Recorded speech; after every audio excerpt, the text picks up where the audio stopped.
ইয়া আমাকে ছাড়া যদি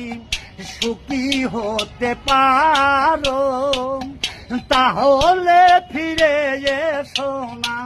এ নতুন জীবন গড়ো ও হাসতে হাসতে জীবন কাটাবো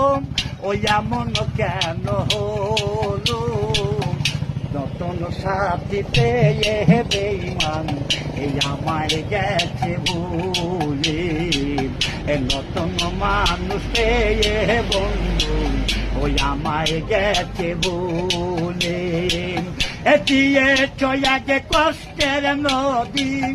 দিয়ে চয়াগে কষ্টের নদী আমার বুকে ঢেলে নতুন সাথী পেয়ে বেঈমান এই আমায় গেছে বলে নতুন সাথী পেয়ে বেঈমান এই আমায় গেছে বলে